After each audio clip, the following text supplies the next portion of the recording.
Hi, welcome to episode 3 of Creative Soul Life. Just start.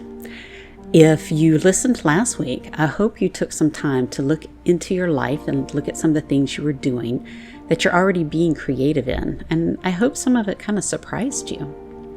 So for this week, we're talking about getting started.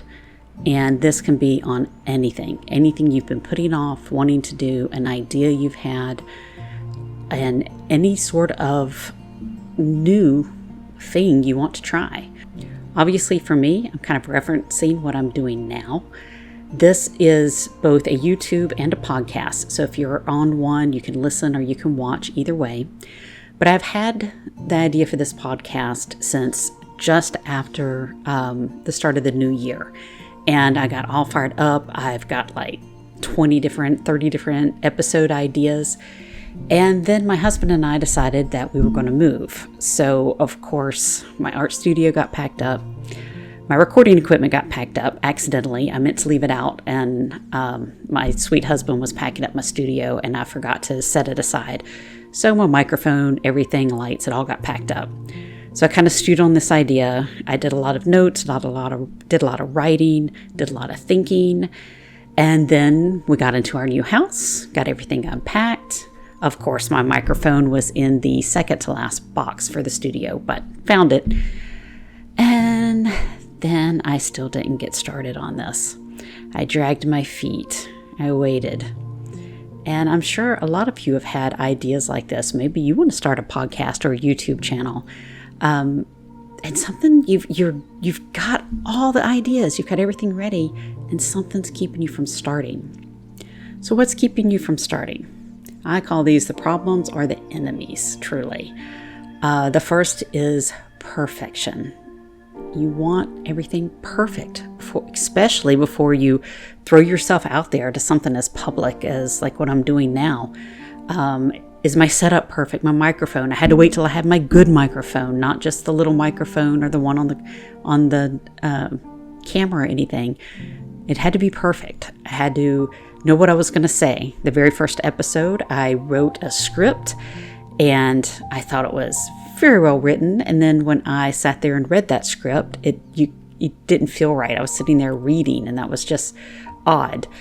But I wanted everything perfect. There's fear. There's always fear when you're doing something new, with or without putting it in front of other people. There's the fear of failure, fear of messing up, maybe fear of using up a lot of different materials, supplies, fear of loss of money, fear of loss of time, just fear of maybe kind of making a fool of yourself or something.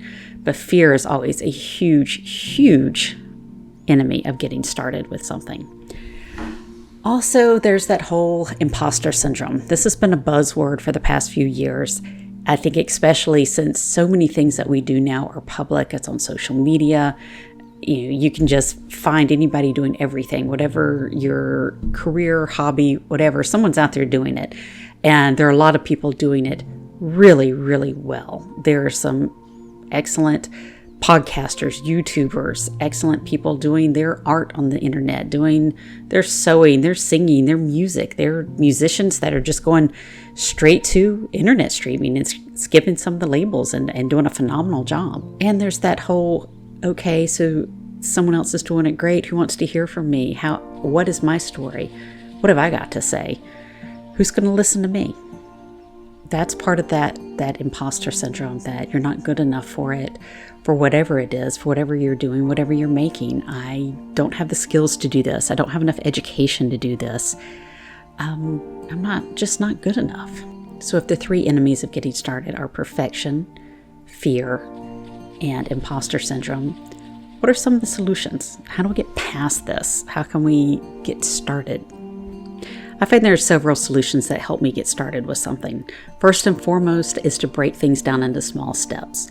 Part of fear and part of trying for perfection is overwhelm, trying to have it all done, have it perfectly, and you have this massive thing. If you break it down into smaller steps, then you're looking at the task. You're not looking at that giant thing or picture that you're trying to do. You're looking at things individually. So for me, that meant things like unpacking my good microphone, figuring out where I was going to set up, figuring out how to upload a podcast. That took some time. I've done YouTube videos, but podcasting was new. Designing a piece of cover art. I broke things down into small steps so that I had something I could tackle each day. I finally hit that point where I made myself move forward each day on one small step. The other big thing, especially for me, I am a bit of a procrastinator, and even more than being a procrastinator, I have a gazillion things I'm always wanting to do, always wanting to try. So for a big thing like this, I had to set myself a deadline. And I keep setting a deadline. Like I am right now recording this on a Wednesday, which was supposed to be my deadline for dropping new episodes. It's been a crazy week, but if I didn't have the deadline of doing this today, then I wouldn't even be recording. So even though I'm slipping the deadline a little, it's still there. It's still making me do it instead of putting it aside and letting another week go by and another week go by and another week go by, which is what was happening. I finally set myself a hard date. I was going to release the first episode, and then that, gave me some accountability for releasing more. The other thing is to give yourself grace. I had this idea at the beginning of the year, and I was really excited about it. And then when the move came up, I knew there was no way I could juggle getting the house ready, doing all the things that needed to be done, and trying to start something new. So I gave myself some grace. I decided I would wait until afterwards. I'd make notes, things like that. But it was okay. It's okay to put it off and wait. I started putting it off too much. That's when, some of the excuses came in. But if you're going through the holidays, that's a lot of times, that's a horrible time to start something new. If you've already got all those extra things that come with the holidays of gifts and cooking and entertaining and everything. So if it's not quite the time or the season, or there is something you need to learn, there are some things you need to gather and do, it's okay. Give yourself some grace. It's all right. And hand in hand with that, you can also ask for help. Maybe what's keeping you is not knowing how to do a particular thing. Make an Etsy shop or a website or whatever. Reach out and ask for help. My mom has actually just started an Etsy shop. She is a fabulous seamstress and is very good with doing needle arts like crocheting and that type of thing. And she's actually very computer literate, but some of the things like Etsy or different photographing, things like that, was holding her back. And I have some expertise in that area. I'm not a pro, but she reached out and asked for help. I helped her where I could with some photography, gave her some tips. We worked on some things, and now she feels pretty comfortable with it.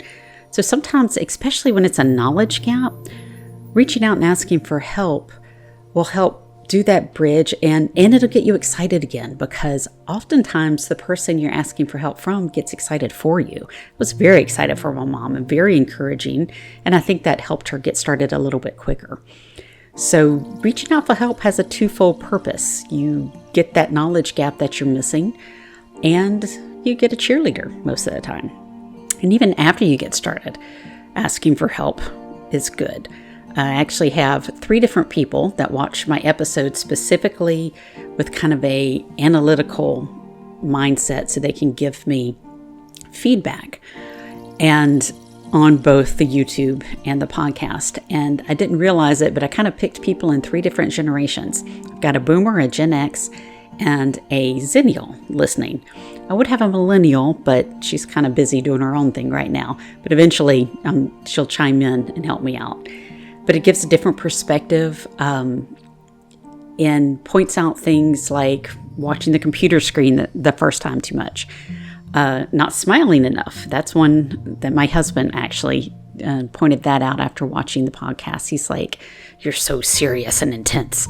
And I feel very serious and passionate and intense about this subject, but I'm also a pretty happy person. He said that's not coming through. So I'm trying to relax a little bit, smile. So I still have ongoing help, even though I have gotten started. That help can continue. So what will happen when you get started? What can you expect? Well, first, you're going to learn as you go, no matter what it is. Nobody starts off the bat perfect at anything, whether it's a new craft, new art, new song, new musical instrument, new language, new YouTube, anything, nobody's perfect at the beginning, because if you waited till you were perfect, which who's perfect anyway, you probably bored of it by then, or have moved on, or figured out a bazillion reasons why you need to not do it by the time you get perfect at it. Learn as you go. Get started, and you will get better at whatever it is. You will keep doing it and keep doing it, and you will get better. It will get easier. I am much more relaxed this time around, especially with some of the feedback I got, and doing it just takes that pressure off. The millennial I was joking about is my other daughter.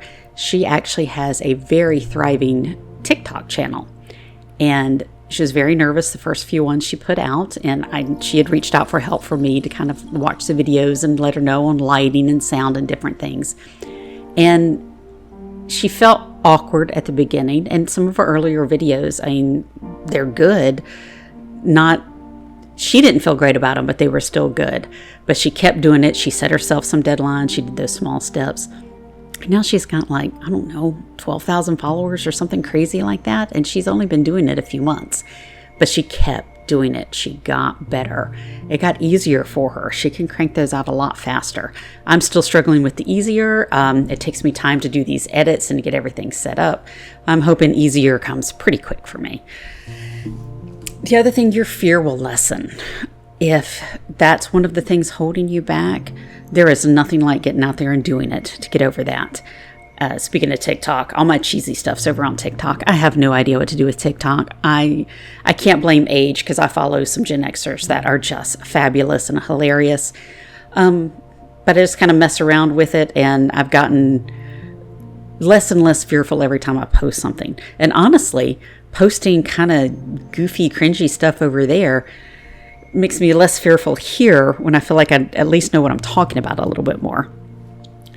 The other thing, you'll build momentum. As you get moving on something and get started, you'll get excited about it. You'll get better at it. It'll get easier. And then you start to get excited, and that builds some momentum of wanting to do it more, doing it faster, doing it better. And then it just goes from there. And the other thing is you'll clarify what you're really trying to do. I actually started on YouTube at the beginning of 2022, and I didn't know what I wanted to do. I wanted to reach out. I wanted to share. I wanted to share my experiences. I wanted to teach. I mean, I'm an artist. I haven't mentioned that about a bazillion times already. But the type of art, and I've taught for years, but I'm not an expert in any one thing. I like to do different media, watercolor, pastel, acrylic, mixed media, and I've taught all those things, but never really don't focus on one so long that I feel like I'm the expert in it. And then I did a lot of deep thinking, and as I was doing some classes, I've got a lot of classes on Skillshare as well, I realized with my in-person teaching, I can teach basic skills. I'm okay at that. But the thing that really made me a really good teacher when I was teaching students in my home studio in Texas and then in other classes and stuff is that creative edge, that teaching each student, they have that creative spark inside of them, that originality inside of them. And I was really good at pulling that out and helping them feel good about what they were creating, what they were doing, helping them experiment, push further. In my classes, my students' work never looked the same. I value their uniqueness, their ability to use their mind and their own creative skills. And I was able to translate that and pull that out of the students. And I think that's what made me a good teacher. And it took me over a year to try and figure out that's what I wanted to teach. That's why I'm doing this channel about creativity and about creative life, creative living. It's the way I've lived my whole life. I'm passionate about being creative and following your interest. But back to clarity, it took me a year to figure this out. It took me a year to figure out this is what I wanted. But I tried at least. I tried different YouTube things and experimented with different types of classes. I'd been doing Skillshare over a year before that. And even though I was making classes and I've got students and followers, it just didn't click until this year. And oddly enough, my word of the year is clarity. So I was looking for it and I found it.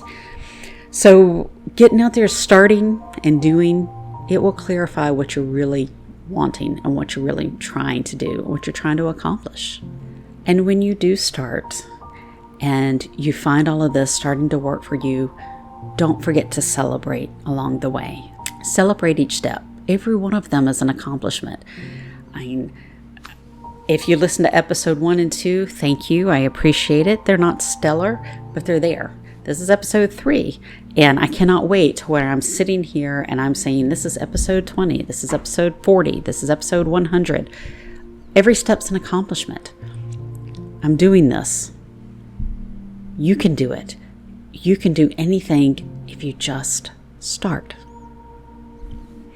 So I encourage you this week, take a look at something, pick a project or something you've been wanting to learn. I'm quite sure through this, something came to mind. You know what it is. And see if what's holding you back. Are you trying to make it perfect? Are you afraid? Are you worried that there's too many other people doing it? Or you won't be good enough? Set yourself some small steps. Set yourself a deadline. And give yourself some grace. And reach out for help if you need it. And I promise you, once you get started, it will definitely get easier and you will get better. So go be creative and feed your soul.